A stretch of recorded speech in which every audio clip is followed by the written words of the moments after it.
The amber light of a late Tuesday afternoon poured through the single large window of our apartment, casting long, weary shadows across the scuffed hardwood floor. I stood in the doorway, my shoulders aching with the familiar fatigue that comes from a 10-hour day spent in the fluorescent-lit purgatory of mid-level management. The air smelled faintly of the lemon-scented cleaner Natalie favored and the lingering aroma of the coffee we'd shared that morning, a ritual that now felt like a relic from a different lifetime.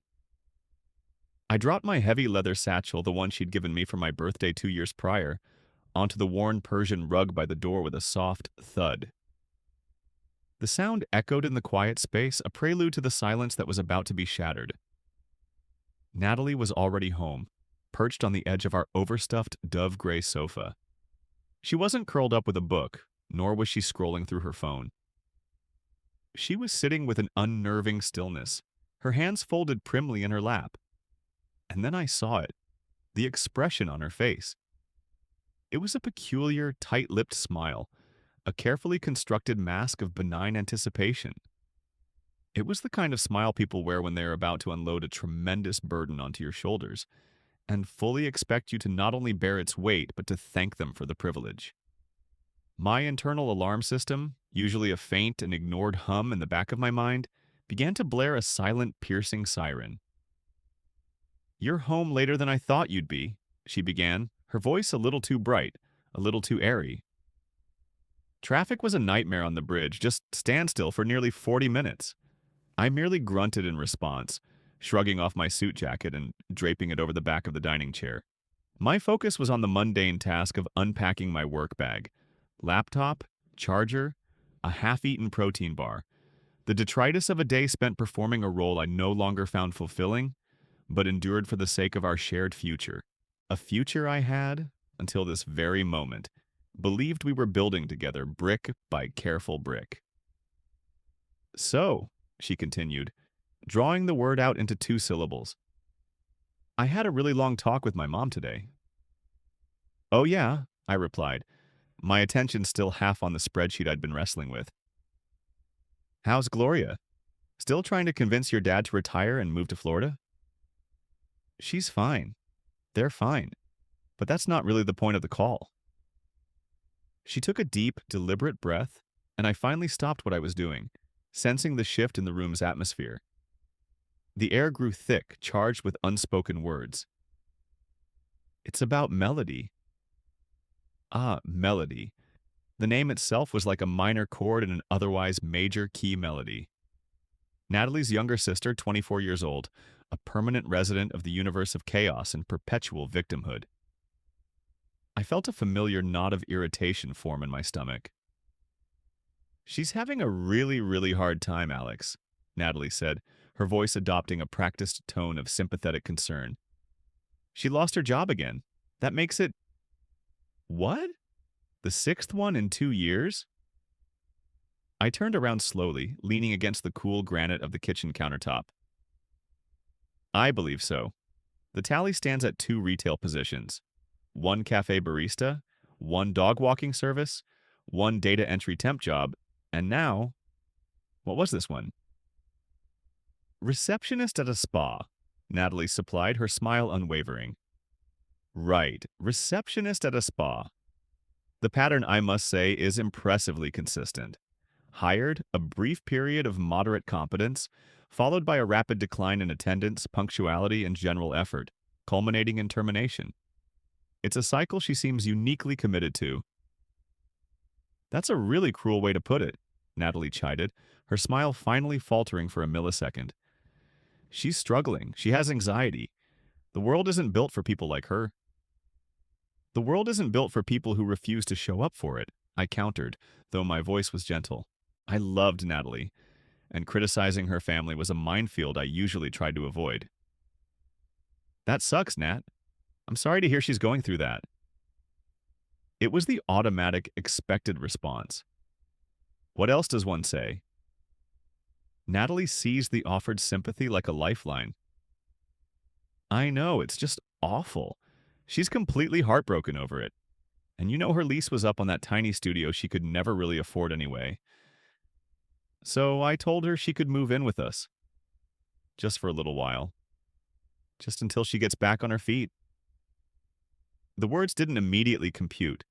They hung in the air between us, absurd and impossible, like a cartoon anvil suspended over my head. I blinked, certain I had misheard. You told her what? The question came out flat, devoid of inflection. She needs our help, Alex. She's family. We have the space. She gestured around our one-bedroom apartment, a space that was, by any objective measure, perfectly sized for 2 adults and catastrophically small for 3. She can sleep on the couch. It pulls out into a bed. It will be cozy. It'll be an adventure. I stared at her, my mind racing. This wasn't a discussion. This wasn't a, what do you think about this idea? This was a pronouncement, a decree. The knot in my stomach tightened into a cold, hard ball of lead. Let me get this perfectly clear, I said, my voice low and carefully controlled. You have unilaterally offered our home, a home we share, a home we pay for together, to your sister, a person with a documented and extensive history of financial irresponsibility and professional apathy, without consulting me? Without even mentioning it to me until the decision was already made? It's not like that, she insisted, a flicker of defensiveness crossing her features. I'm consulting you now. No, you are informing me now. There is a vast and fundamental difference. I pushed off from the counter, running a hand through my hair. And for how long precisely is this little while? A week? A month? 6 months? Because we both know Melody doesn't get back on her feet.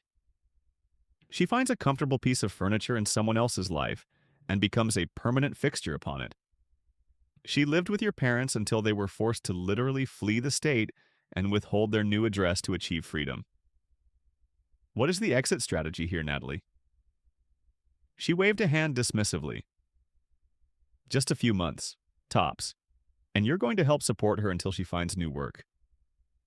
There it was, the final breathtaking piece of audacity. Not we, not can you, not would you be willing to. Just a flat, presumptuous, you're going to. It was the verbal equivalent of a shove. No, I said, the words simple and absolute. I am not. Her face went blank with shock. Excuse me? I said no. I am not supporting your sister. I will not financially subsidize her indolence, and I will not have my home, my sanctuary, transformed into a flophouse for her and her endless dramas. If she moves in, I stated, looking her directly in the eyes, ensuring she saw the utter lack of ambiguity in my own, then I move out. Natalie laughed. She actually threw her head back and let out a genuine, incredulous laugh. You are not serious. You're being so dramatic. You'll cool down. Where would you even go? You can't just move out. My friend Trevor has been looking for a roommate for months. His place is a 2-bedroom, 2-bathroom condo over on Elm Street. It's actually larger than this place, imagine that. A spare room that isn't a couch. The plan formulated in my mind as I spoke, the clarity of it both terrifying and exhilarating. She kept laughing, a brittle, nervous sound now. You're bluffing. You're just angry. You'll get over it.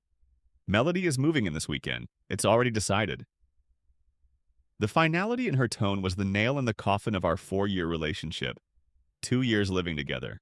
Talks of rings, of houses, of children with her smile and my stubbornness. All of it, vaporized in an instant by her unilateral decision to prioritize her sister's helplessness over our partnership. Then I am moving out this weekend, I replied, my voice eerily calm. I turned and walked into our bedroom, pulling my largest suitcase from the top of the closet. The rest of that evening was a blur of strained silence and disbelieving glances from Natalie. She oscillated between anger and condescension, certain I was performing a tantrum. Even when I began packing the next day, Wednesday, carefully folding my shirts and stacking my books into cardboard boxes I'd retrieved from the basement, she believed it was an elaborate bluff, a negotiating tactic. She'd make a comment about me being childish, then change the subject to what we should order for dinner, as if the foundation of our life together wasn't being systematically dismantled around her. By Thursday morning, my car was packed to the roof. I had been meticulous. I took everything I had ever purchased, everything that was unequivocally mine. The 55-inch 4K television we'd saved up for together, but which I had paid for on my credit card. The high-end coffee maker that had been a gift to myself. The set of all-clad pots and pans my father had given me when I first moved out on my own. The wireless router, the standing lamp, the framed prints of modern art I'd bought at a street fair, even the shower curtain with its stainless steel rings. Because I had in fact bought it. I left the furniture that was hers, the bedding her grandmother had quilted, the knickknacks she'd collected. I was not vindictive. I was precise. I was surgically removing myself from a shared organism that was now terminally ill. Natalie came home from work on Thursday evening. I heard her key in the lock, her familiar footsteps in the hallway. Then silence. A long, profound silence. I was in the kitchen retrieving the last of my protein shakes from the refrigerator. "What the hell?" Her voice was a whisper, then a shriek. "Alex, where is everything? Where's the TV? The coffee maker? What did you do?"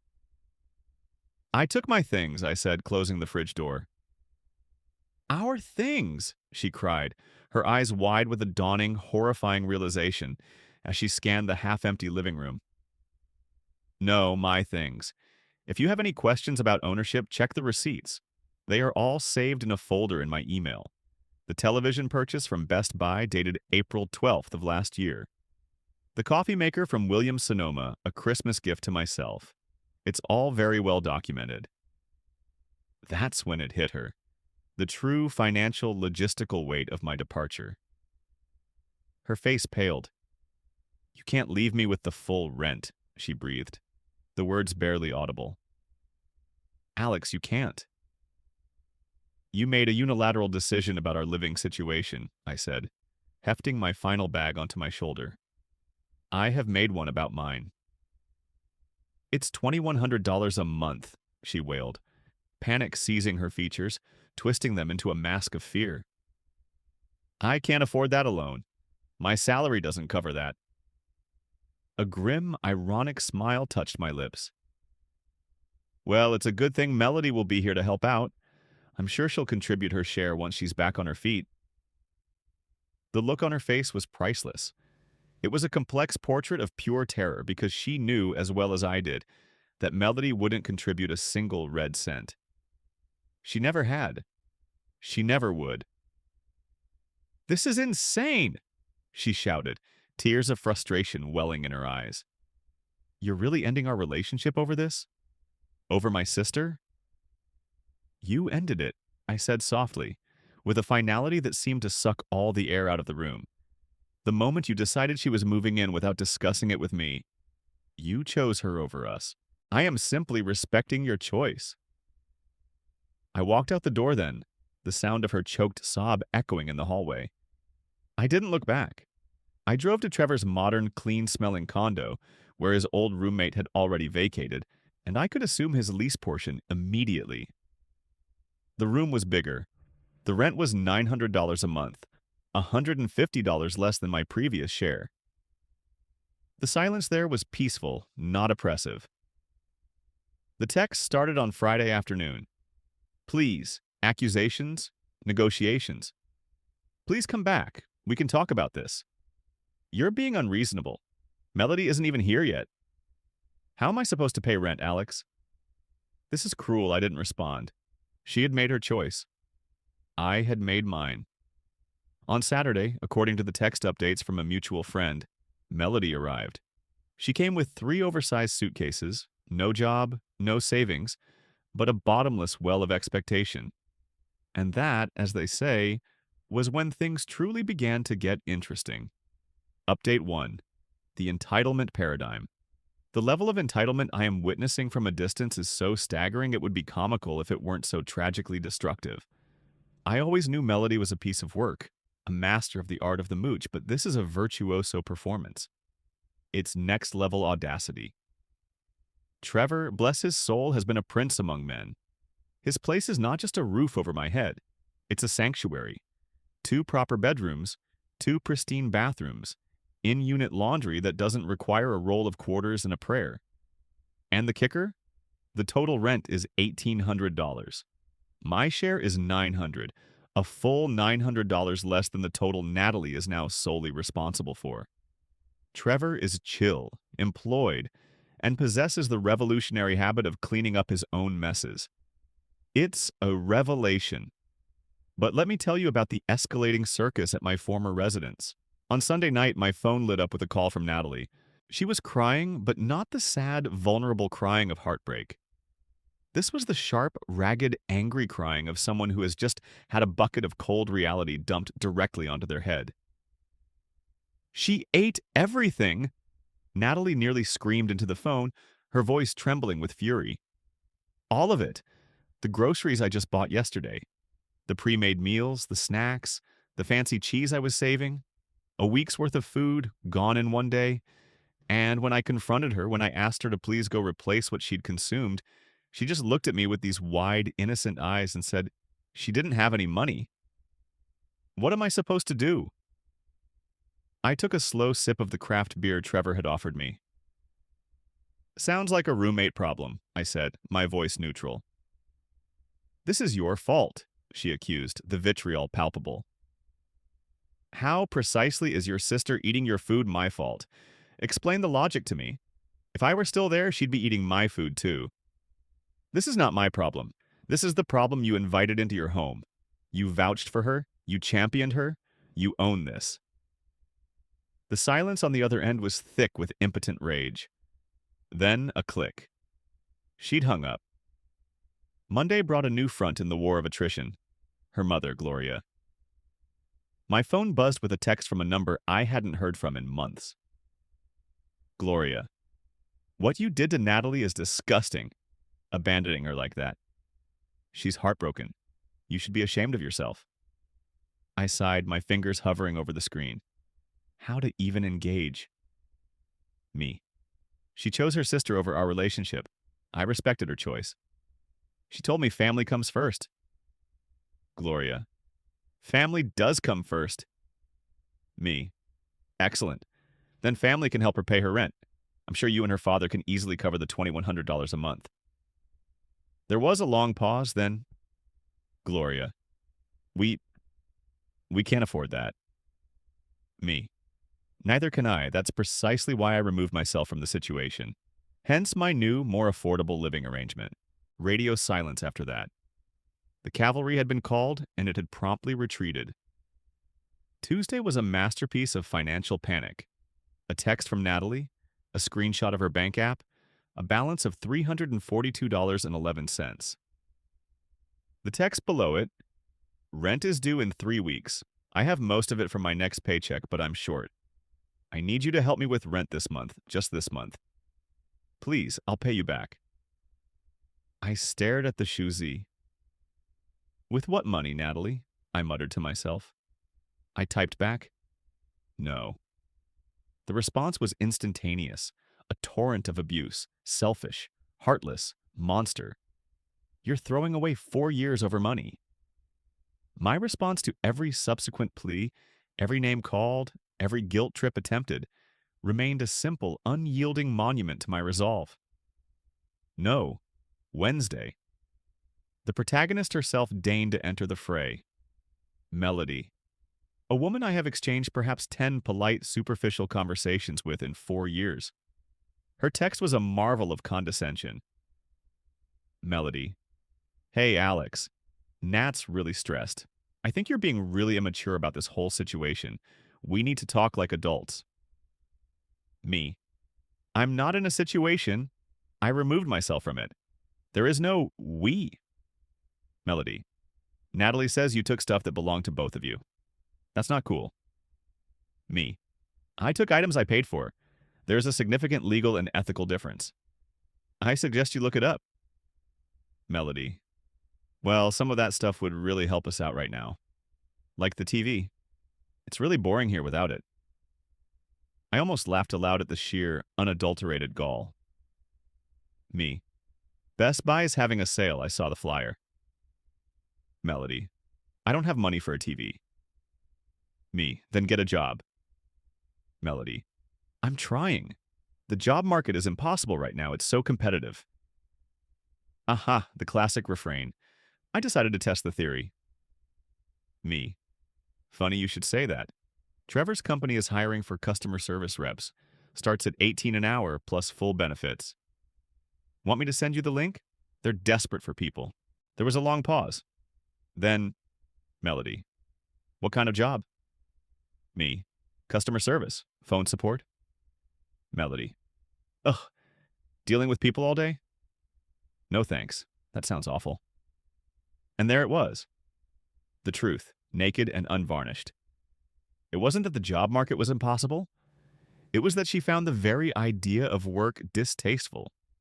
She didn't want a job. She wanted the right job, one that presumably paid her a six-figure salary for offering her opinions and required no effort, punctuality, or resilience. The conversation was over.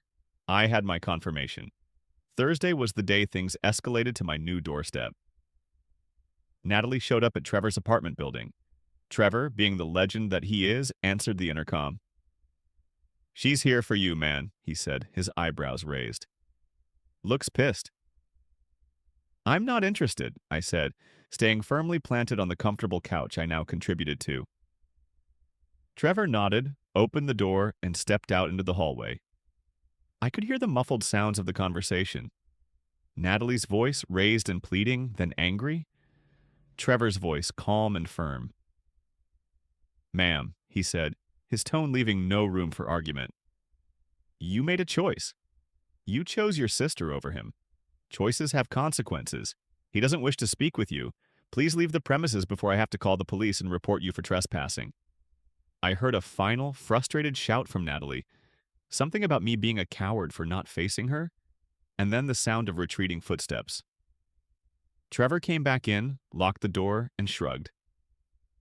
No more problems, he said simply. Friday morning brought the pièce de résistance, a call from my former landlord, Mr. Garrity.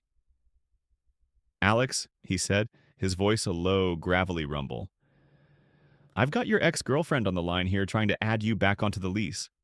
Says it was all a big misunderstanding and you're still living there. Wants to make it legal so you're obligated for the rent. I pinched the bridge of my nose. Mr. Garrity, you know that's not the case. I have completely vacated the premises. My key is in the mail to you as we speak. I know, son, I know, he grumbled. I told her that's not how contracts work. Can't just add a name because you're in a financial bind. Also informed her that if the full rent isn't received by the 5th, I'll have no choice but to start eviction proceedings. No exceptions. She panicked and asked about breaking the lease. And? I asked, already knowing the answer. And I told her the buyout clause is 2 months' rent, $4,200. She got real quiet after that. I don't think she has 4,200 cents, let alone dollars. The schadenfreude was a dark, warm wave. She didn't have the money. She was utterly, completely trapped. The best part, the truly exquisite cherry on top of this Sunday of calamity, was delivered via social media. Melody, the helpful soul, had been chronicling her mental health journey. Her Instagram was a stream of carefully filtered photos. Her lounging on the couch, the one Natalie owned, thankfully, wrapped in a blanket, captioned, "Taking this time to really heal and focus on my energy. So grateful for my sis for providing a safe space for my soul to breathe." Another photo of a large takeout spread from an expensive Thai place. Nourishing my body with good vibes and pad Thai. Natalie, in a moment of glorious, exhausted weakness, had commented on one of the posts. Must be nice. I'm working doubles to afford the rent for this safe space. The comment was deleted within minutes. Melody posted a new story shortly after. A quote card about not letting toxic people dim your light and protecting your energy from vampires. I sat in my new, larger room in my quieter, cheaper apartment with my responsible, employed roommate, and I wondered how I had managed to ignore the warning signs for so long. The rent was due in 2 weeks. I settled in with a sense of macabre curiosity to see how the final act would play out. Update 2. The reckoning rent was due yesterday. Spoiler alert, it did not go well. But the lead up to the financial apocalypse was a spectacle of such breathtaking entitlement that it deserves its own detailed documentation. Natalie, in her desperation, tried every Hail Mary pass in the book. She applied for a payday loan, denied instantly due to insufficient income. She tried to get a new high-limit credit card, denied due to her existing debt-to-income ratio. In a move of profound embarrassment, she created a GoFundMe page titled, "Help a Young Woman Stay Housed After Abandonment." It featured a sad-looking photo of her and a vague description about a partner who left her high and dry. It raised a grand total of $45, all donated by her well-meaning but equally broke aunt. Meanwhile, in the eye of this financial hurricane, Melody was living her absolute best life. I learned this through Natalie's friend, Rochelle, a sharp, no-nonsense woman who had always seen Melody for what she was. Rochelle texted me, a modern-day Greek chorus reporting on the tragedy unfolding. Rochelle: "Dude, you need to know what's happening over there. It's a goddamn circus." She then sent me screenshots from Melody's private Instagram story. It was a real-time log of fiscal insanity. There was Melody, ordering DoorDash not once but twice, sometimes 3 times a day. Not just meals, artisan Starbucks drinks, acai bowls from a place across town, smoothies, gourmet cookies. All on Natalie's credit card, which Melody had apparently borrowed for an emergency grocery run and never returned. "Natalie's working double shifts at the dental office," Rochelle wrote, "and I'd bet my next paycheck that Melody is dropping 60, 80 bucks a day on delivery apps. It's insane." But the kicker, the detail that truly elevated this from a drama to a Shakespearean tragedy, was what Rochelle revealed next. Melody had been having men over, different ones. While Natalie was toiling away, her sister was turning their one-bedroom apartment into a daytime salon for a rotating cast of Tinder dates. The neighbors had started complaining about noise, loud music, laughter, and the distinct sounds of other, more intimate activities during weekday afternoons. "Natalie doesn't have a clue," Rochelle reported. "She's too exhausted. But get this. Melody's been washing the sheets on the pull-out couch every single day. Every day. Let that sink in." So, while Natalie was literally killing herself to make rent, her sister was running a bizarre, freelancing brothel and charging the catering to Natalie's maxed-out credit card. 3 days before rent was due, Natalie made her most desperate and misguided play yet. She called my mother. My mom called me, utterly baffled. "Honey, why is your ex-girlfriend calling me and asking to borrow $2,000? She says she's short on rent because of some situation with her sister. Is this a joke?" I explained the entire sordid affair. My mother, a woman of immense patience and little tolerance for nonsense, listened quietly. At the end, she simply said, "I see. Well, I'll tell her to pound sand. The nerve of that girl." And she did. But Natalie didn't stop there. She called my younger brother, my best friend from college, and, in a move of staggering unprofessionalism, my boss. My boss, to his credit, listened for about 10 seconds before saying, "This is not appropriate," and hanging up on her. Then came Thursday. A seeming miracle occurred. Melody announced she had gotten a job. She claimed she'd been hired at a chic boutique downtown. She left the apartment each morning dressed in smart, professional attire and returned each evening, complaining cheerfully about how tired her feet were from standing all day. Natalie, ever the optimist, was overjoyed. A turning point! On Friday, wanting to surprise her sister on her first real day, Natalie called the boutique. "Hi, could I speak to Melody, please? She just started working there." The confused manager on the other end replied, "I'm sorry, we don't have anyone by that name working here. We haven't hired anyone in months." The facade crumbled. Rochelle, who happened to be at the mall that day, had seen Melody. She'd been camped out in the food court for hours, scrolling on her phone, sipping an iced coffee she'd undoubtedly charged to Natalie's card. The confrontation was, by all accounts, epic. Rochelle, 2 floors down, could hear the screaming. Natalie had finally grown a spine. She told Melody she needed to contribute immediately or get out. Melody's response was a masterpiece of internet lawyering. You can't kick me out. I have tenant rights. I've been here for 2 weeks. I'll call the police. This was the wrong move. It was the final straw. Natalie, in a blind rage, called their parents. She told them everything: the food, the credit card, the men, the fake job, the tenant rights threat. She gave them an ultimatum. Come get her in 24 hours, or I am calling the police and reporting her for credit card fraud. The DoorDash charges alone are enough for a felony. Their father, finally seeing the unvarnished truth, was apoplectic. Not at Natalie, but at Melody. They had been under the impression she had a marketing coordinator job lined up, a story Melody had spun to everyone. They drove 3 hours that very night and collected their profoundly displeased daughter. The enabling for them was over, but the damage was done. Yesterday was rent day. Natalie managed to scrape together $1,400 from her paycheck, and by pawning some jewelry her grandmother had left her. She was $700 short. The text came through, stripped of all anger, just pure, desperate pleading.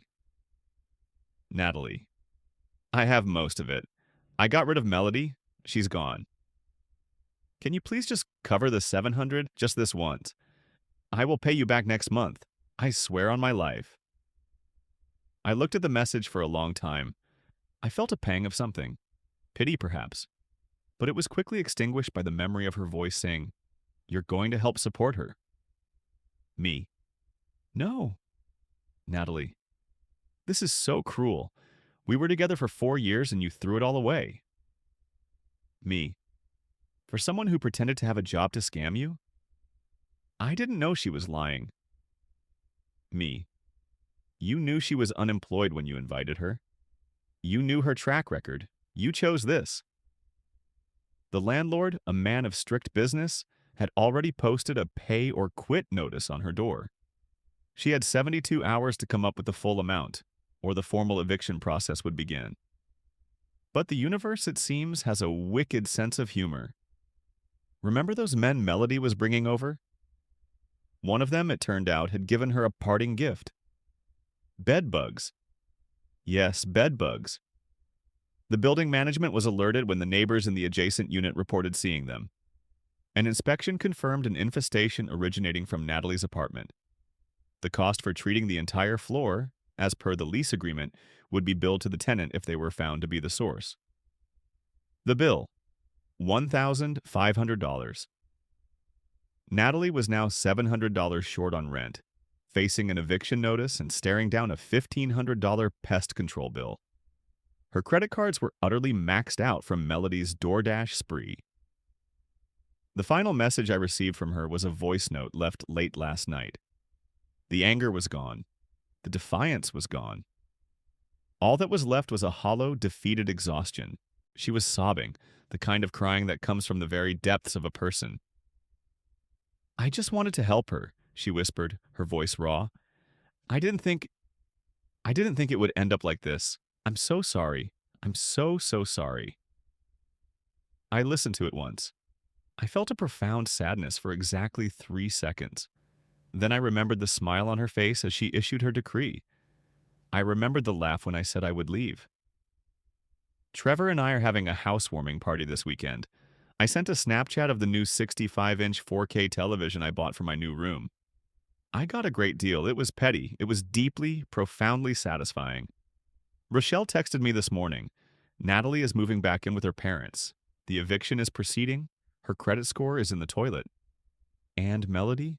She's already posting on social media about how she needs a new place to stay because her family is toxic and doesn't support her healing journey. 4 years together. She threw it all away because she refused to have a single adult conversation with me. Now she's 27, moving back into her childhood bedroom, her credit ruined, her life in shambles, and her sister is already searching for the next host organism to attach herself to. And me? I'm paying $900 a month for a bigger room, a better apartment, a drama-free roommate, and something I hadn't realized I was missing. peace of mind. It's the best $900 I've ever spent. Final update. The karmic resolution. This will likely be my final update on this entire bizarre saga. The situation has resolved itself with a kind of karmic symmetry that is almost poetic. Natalie was officially evicted. It's now a matter of public record, a black mark that will follow her for years, making it difficult to rent anything beyond a cardboard box. She didn't fight it. She couldn't come up with the rent, let alone the bedbug treatment fee. She simply packed what remained of her belongings into her car and drove the 3 hours back to her parents' house. But the final days, as narrated by Rochelle, were rich with irony. When Natalie arrived home, defeated, her parents laid down the law. She could stay. She could. Not Melody. They were finally, irrevocably done with Melody's endless cycle of exploitation. Their mother, Gloria, apparently said, "We already raised you both once. We're not doing it again for her. She's an adult. She makes her own choices and she can live with them." This left Melody without a safety net, but a predator always finds new hunting grounds. Remember Keith, one of the many gentlemen callers? He seemed decent, employed, and kind-hearted. Melody spun him a tale of woe, claiming she was escaping an abusive living situation, conveniently omitting that the abuse was financial and that she was the abuser. Keith, being a good guy, offered her his spare room. It lasted 1 week. He came home early from work to find that Melody had not only moved her friend Tamara in without asking, but the two of them were high on his couch, had ordered a lavish meal on his credit card, whose numbers she had memorized. And Tamara's boyfriend was helping himself to a shower in Keith's private bathroom. Keith evicted them all on the spot and filed a police report for fraud. Melody tried the tenant rights gambit again, but it holds little water when you've been there less than 30 days and have committed a felony. She is now reportedly couch surfing, burning through friends and acquaintances at a record pace. The last Rochelle heard, she was trying to convince some guy she met on a gaming Discord server to let her move in with him across the country. As for Natalie, she's still working at the dental office, but has taken on a second job stocking shelves at Target nights and weekends to begin the long, arduous process of rebuilding her savings and paying down her catastrophic debt. She is living in her childhood bedroom at 27 years old. Her credit score has plummeted by over 150 points. It will take her the better part of a decade to recover from this. She sent me one last email a week ago. It wasn't asking for money. It wasn't trying to rekindle anything. It was just an apology, stripped bare and seemingly genuine. "I see it now," she wrote. "I see what everyone tried to tell me about Melody. I see what you were trying to protect us from. I was blind. I destroyed our relationship and my own life for someone who doesn't care about anyone but herself. I don't expect your forgiveness. I just wanted you to know that I understand now. I'm sorry for not listening. I'm sorry for not respecting you enough to have a conversation. I'm sorry for everything." I read it twice.